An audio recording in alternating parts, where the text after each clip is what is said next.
computer on, yeah. There you go. Okay.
Recording secretary to conduct a roll call of the commissioners that are in attendance this evening. Commissioners, when I call your name, please answer present if you're here. Mr. Uzak? Present. Mr. Kirkman? Recording secretary to McGill. conduct a roll call of the commissioners that are in attendance this evening. Commissioners, when I call your name, please answer.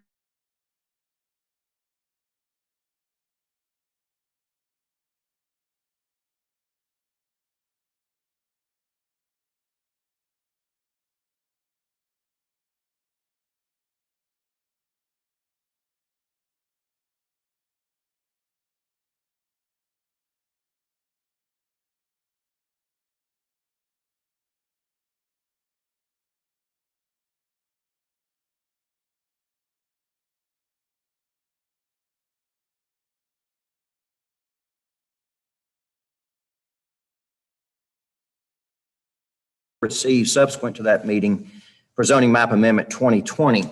I also want to mention the names of some of those that sent the comments so they'll know they have been received and being taken under advisement. Received subsequent to that meeting for zoning map amendment 2020. One way to get this. I also want to mention the names of some of those that sent the comments so they'll know they have been received and being taken under advisement.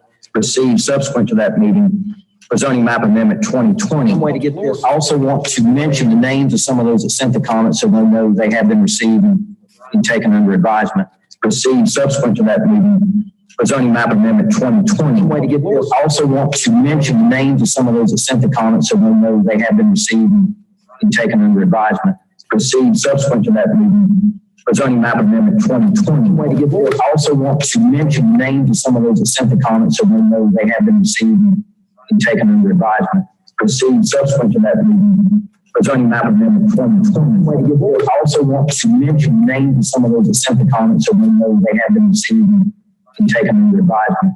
proceed subsequent to that meeting for zoning map amendment 2020. The board also wants to mention names of some of those essential comments so we know they have been received and taken into advisement. Proceed subsequent to that meeting for zoning map amendment 2020. The board also wants to mention names of some of those essential comments so we know they have been received and taken into advisement. Proceed subsequent to that meeting for zoning map amendment 2020. The board also wants to mention names of some of those essential comments so we know they have been received and taken into advisement. Proceed subsequent to that meeting for zoning map amendment 2020. The board also wants to mention names of some of those essential comments so we know they have been received and taken into advisement. Proceed subsequent to that meeting for zoning map amendment 2020. The board also wants to mention names of some of those essential comments so we know they have been received. Proceed subsequent to that meeting for zoning map amendment 2020. Maybe some of them some comments that we know they haven't received.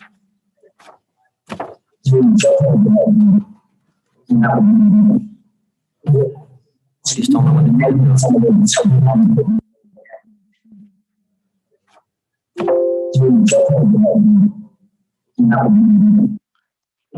Is it? just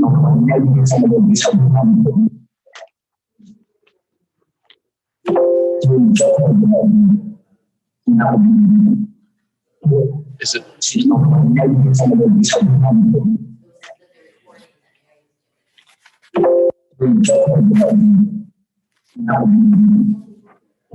Is it? Is it? Members of the public that are able to hear me, we're having a bit of a audio recording problem. Hopefully it'll be taken care of very soon. Members of the public that are able to hear me, we're having a bit of a audio recording problem.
You guys are good. We good? Try again here. Okay.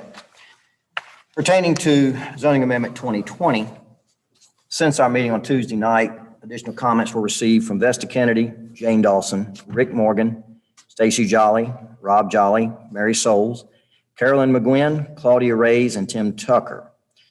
In all, comments from 14 people were received regarding this matter, along with a petition that members of the community at large signed. I believe there were several hundred names on the petition. I'm assuming all the commissioners did receive the comments, both from Tuesday and those that came in subsequently. Very well. We'll dive right in. I'm going to ask Mr. Shannon, I know that some of the commissioners are going to have questions for you, and maybe if you come to the lectern and kind of stand by. I want to start by reminding members of the commission, particularly new members that haven't been at this very long, that the recommendation and vote we take is not so much about the project that's been presented. It's about the actual rezoning. Okay, we're not necessarily voting to approve a particular site plan or business or anything like that. We're here to either rezone or not the property. And what that means is zoning, as I understand it, is married to the property. It moves with the property. For instance, if this particular project, due to they've got to conform to certain EPA and North Carolina DOT regulations, site plan could change, and they can do that. They could say it's no longer feasible. We're going to do something different, and we're going to build something different. They can do that as long as it falls under the new conditional use general business district. Property at some point could be sold to a new owner who may want to do something different again. And he can do that as long as it falls under that new zoning. So just keep in mind this evening when we're talking about this, it's not so much this particular project that we're either going to favorably recommend or not. It's the actual rezoning itself. I believe Mr. Uzak, you said you had a question for Mr. Shannon? Yes. Chair recognizes Mr. Uzak. Mr. Shannon, I was reviewing the discussion that we had about grading the property in such a way that the water and the runoff from the impervious surfaces would not go into Oak Hollow, but would in fact go into City Lake or somewhere like that. But I realized that we didn't talk about possible leakage from a storage tank. I mean, the leak in the storage tank is going to be 20 feet underground. That's not going to be going toward City Lake or anything. It's going to go wherever the land drifts it, and if it's that far down, the likelihood of it going to Oak Hollow Lake seems high. So the grading that you were talking about has nothing to do with any potential leaks. Is that correct? The key reason staff noted the grading is that would allow higher development potential. That's the main reason why that was brought up. If you're in a watershed critical area, you're limited to a certain amount of impervious coverage, buildings, sidewalks, gravel. If you're draining into the City Lake general watershed, that amount of impervious coverage on a site could be higher, allowing more intense development. That was the main reason why staff mentioned that, not dealing with the storage tanks. Okay. Along the same lines, when I was talking with Mr. Terrell about the fact that whatever happens, they'll have to comply with the state standards for underground storage tanks. And I specifically mentioned the 2015 amendments. I thought he was saying that the state had implemented those, but I did some follow-up, and I thank Ms. Kennedy for doing her work too. And it appears that the state hasn't implemented the 2015 amendments, and they're still authorized only under the original standards, which were back in 1986, I think. And that leads me, I was concerned in the first place because problems happen. And the whole idea of the 2015 amendment was to fix some of those problems. But now it appears to me that perhaps even that hasn't been done by the state of North Carolina yet. and it makes us more susceptible to problems that might occur. Not that the developer would be relaxed from anything. They would still have to comply with whatever standards were in effect. But I'm just concerned that people might somewhere in the future say, why do those people not realize that the standards weren't even up to date when they approved this thing? And that concerns me tremendously. I realize that I'm not really asking you a question, but I just putting that out there so the other commissioners are aware of it. All right, anything else from Mr. Shannon? You can talk about that. Joe. Yes, I will. This is Chairman Kirkman. This, again, not so much a question, but in reading some of the comments from the public, there were a couple of things that caught my eye. We had talked earlier about it was unlikely there would be a domino effect from this because this is the only property where this type project could be built because of the topography. However, it appears there could be a domino effect from adjacent landowners, even ones that already have developments in the area, office development, saying, well, we'd like to be general business too. If you're going to do it for these folks, can you do it for us? So there is always that, anytime you go in the middle of an area like this with certain land use plans and certain zoning, and you say, okay, we'll do it for this one, you tend to set a precedent. So it's just something that the commissioners need to consider. The other comment that was received from a member of the public regarded impervious surface runoff, which would go directly into the Deep River somewhere either just west of the Highway 68 Eastchester roadway or even east into Foxwood Meadows, which traditionally has always had a problem with flooding in not continually, but it has been a problem since probably the 1970s, since that development was put in place. And there's really no way to remedy that. The level at the dam of the Old City Lake will be the same as the level in the Deep River behind the Ocala Dam. I'm going to assume, I'm not an expert on these matters, but I will assume that any additional impervious runoff could exacerbate that problem. I don't know how to answer that. It eventually is going to go down toward that area. Any development on the site, regardless of what it is going to be reviewed by the city as far as meeting appropriate stormwater management policies that are in effect today. But due to the fact that development was built late 60s, early 70s, prior to current flood zone requirements, they're going to have a flooding issue there. Right. Because, we talk about flood zone, they're in the floodway. Yeah. So that's just a situation that they built like that prior to current standards, and that's just an ongoing issue in that area. Does the city have any official position on, is it almost, well, they're in a floodway, it's going to get worse and well, that's it? Or is there any recommendation from the city saying, well, we'd really rather not have additional impervious surface runoff in this area? They're in a floodway. They're going to flood because they're in a floodway, okay, because they built prior to those standards. I don't know if Mr. Burnett has a more Mr. Burnett has something clear answer for that. Yeah. I want Herb to have all the fun.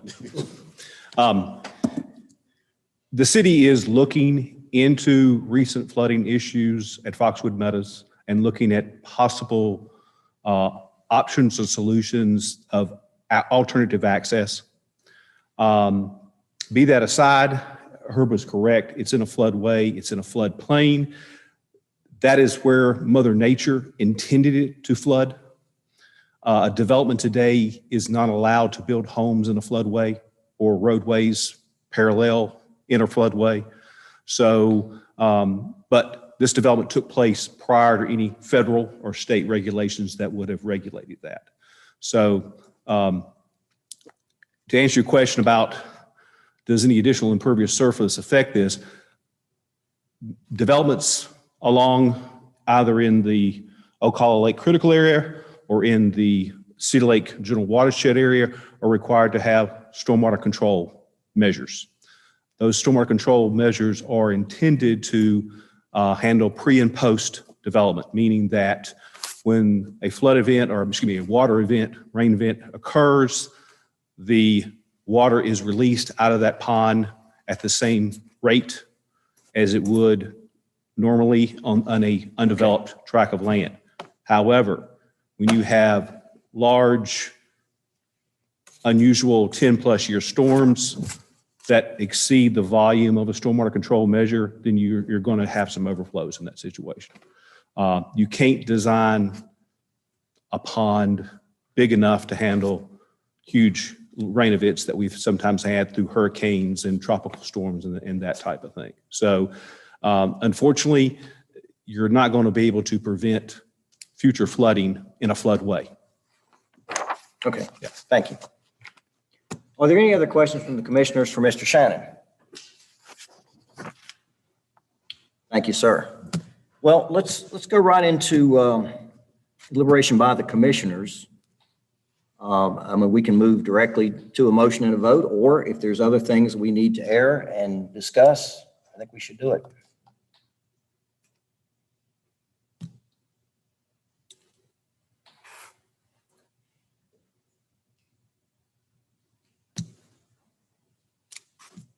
Anyone care to make a motion? Either to favorably approve or deny this request. Chair recognizes Mr. Uzak. I move that the commission recommend denial of this zoning map amendment 20-20. I have a motion from Mr. Uzak to deny the request as presented. Do we have a second? Mr. Venable, second. Second from Mr. Venable. Before I ask the recording secretary to conduct a roll call vote, I want to remind the commissioners, if you vote yes, you are voting for a recommendation of denial. Everybody clear on that? A no vote is not an automatic favorable recommendation, but it doesn't count towards the motion as it was made. So a yes vote is a recommendation to deny. Commissioner, when I call your name, please answer yes or no in response to Mr. Uzak's motion to recommend denial of zoning map amendment 20-20. Mr. Uzak. Yes. Mr. Kirkland. Yes. Ms. McGill. Yes. Mr. Moore. Yes. Mr. Morgan. Yes. Ms. Swift. Yes. Mr. Venable. Yes. Mr. Walsh. Yes. Mr. Wheeler. Yes. Mr. Chairman, you have 9 votes in favor of the motion to deny.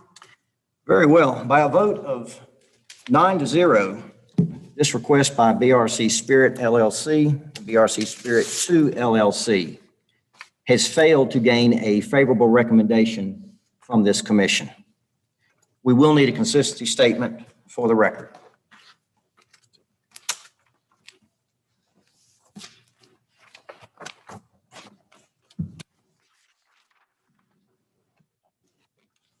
Move ahead. Mr. Chair recognizes Mr. Juzak.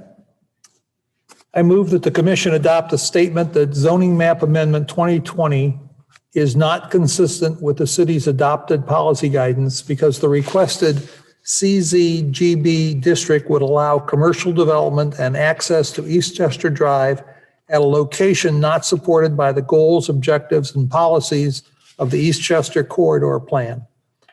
Furthermore, the request is not reasonable and in the public interest because the request would allow commercial development inconsistent with the character of the development, both existing and planned, for this segment of the East Chester Drive corridor and could impact the potential development of surrounding properties. Very well. Do we have a second? Second. I have a consistency statement moved by Mr. Uzak. Mr. Walsh has seconded that motion. I'll ask the recording secretary to take a roll call vote.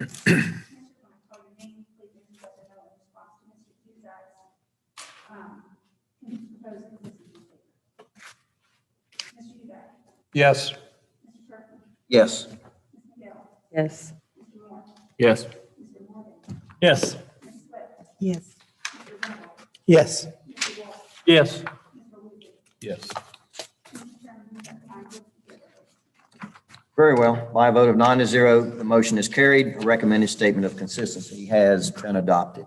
I'll ask the secretary, what is the date for the hearing before city council?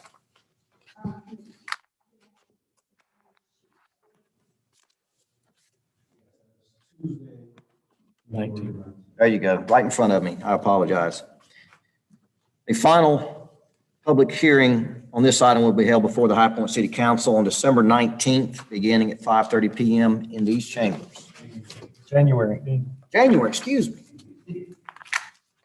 Time flies. I repeat, January 19th, 2021. Very well. The next item to finish on tonight's agenda is the City of High Point Zoning Map Amendment 20-23. If the commissioners have any further questions for city staff, we can cover that. If they don't and would like to move directly into deliberations and a motion, we'll do that. I'd like to make a motion. All right? I'd like to make a motion to pass the zoning map amendment ZA 20-23 as presented. Motion to recommend approval of the request as presented by staff has been moved by Mr. Wheatley. We have a second. Second. Mr. Morgan has seconded that motion. I'll ask the recording secretary to take a roll call vote. Commissioners, when I call your name, please answer yes or no in response to Mr. Wheatley's motion to recommend approval of zoning map amendment 20-23. Mr. Uzak. Yes. Mr. Kirkman. Yes. Ms. McGill. Yes. Mr. Moore. Yes. Mr. Morgan. Yes. Ms. Swift. Yes. Mr. Venable. Yes. Mr. Walsh. Yes. Mr. Wheatley. Yes. Mr. Chairman, you have 9 votes in favor of that motion. By a vote of 9-0, this request by the City of High Point has been favorably recommended by the Planning and Zoning Commission. We will need a consistency statement. I'll make For the a record. consistency statement. Very well. I move that the commission adopt the statement that zoning map amendment 2023 is consistent with the city's adopted policy guidance because the proposed zoning map amendments are generally supported by the moderate density and medium density residential land use map designation for each of these areas as contained in the adopted land use plan. Furthermore, the request is reasonable and in the public interest because the amendments are needed to remove unneeded restrictions on the properties and to remove conditional use zoning districts which cannot be amended. Very well. A consistency statement has been moved by Mr. Wheatley, and I, Chairman Kirkman, will second that motion. We'll ask the recording secretary to take a roll call vote. Commissioners, when I call your name, please answer yes or no in response to Mr. Wheatley's motion to adopt the consistency statement as he read. Mr. Uzak. Yes. Mr. Kirkman. Yes. Ms. McGill. Yes. Mr. Moore. Yes. Mr. Morgan. Yes. Ms. Swift. Yes. Mr. Venable. Yes. Mr. Walsh. Yes. Mr. Wheatley. Yes. Mr. Chairman, you have 9 votes in favor of that motion. By a vote of 9-0, the motion is carried. The recommended statement of consistency has been adopted. Final public hearing on this item will be held before City Council on January 19th, 2021, beginning at 5:30 PM in these chambers. Unless there is any further business, I will move for adjournment. Second. Mr. Walsh has seconded the motion for adjournment. I'll ask the recording secretary to take the vote. Commissioners, when I call your name, please answer yes or no in response to Mr. Kirkman's motion to adjourn the meeting. Mr. Uzak. Yes. Mr. Kirkman. Yes. Ms. McGill. Yes. Mr. Moore. Yes. Mr. Morgan. Yes. Ms. Swift. Yes. Mr. Venable. Yes. Mr. Walsh. Yes. Mr. Wheatley. Yes. Mr. Chairman, you have 9 votes in favor of the motion to adjourn. I vote to 9-0. We are adjourned.